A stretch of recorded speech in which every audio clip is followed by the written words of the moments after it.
receiving a letter and all this sort of stuff. And I never got that.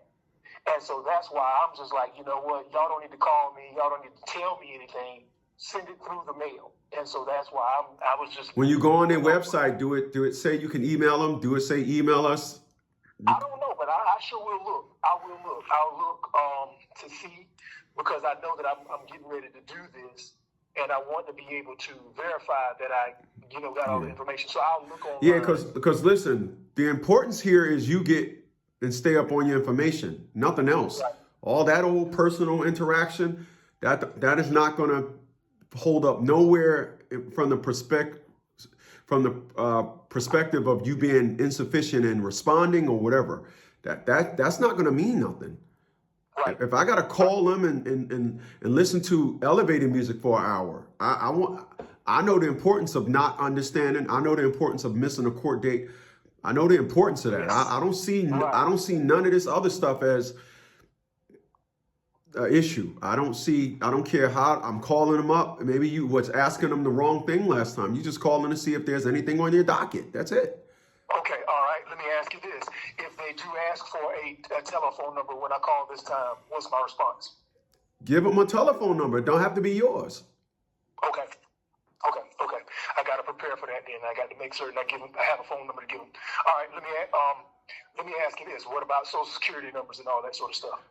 I ain't never heard of them asking people for that. Nobody will ask you. Did they ask you for that before?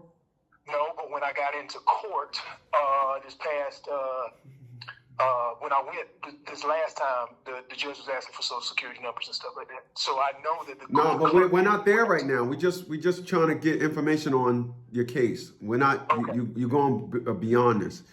Gotcha. Okay, I see what you're saying. Yeah. I'm just saying, just in case they ask for it, I'll say, well, I'll take care of that at another time. But right. At this point, I'm trying to find. Okay, gotcha. All right. Let me ask you this: with the opposing counsel, they're on this thing with the email. In fact, I sent you a copy of the email. I went through my email looking for his name and whatever the sort, and I didn't get any information. I didn't find it or whatever the sort. Lo and behold, I got an email, I think it was on the 26th of March.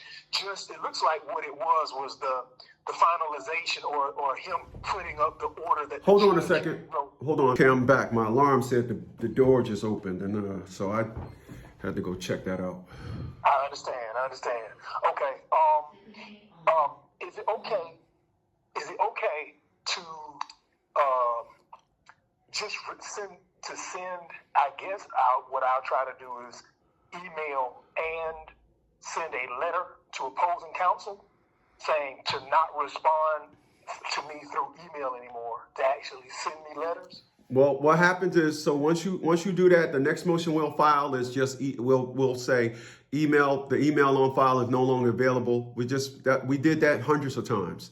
You're reading too far into it. I'm just saying, let's just go and see what's so make sure we don't miss nothing. Yeah. Well, I'm going to do that, but I also, like I said, I somehow or another I missed this email. I didn't check my email several times to see if anything had come through, and I called you. That's the reason why I called you. To see. So what you do is, when it comes to the email, just block them, and just come up with a new email. But we don't ever recommend conversing to the courts via email.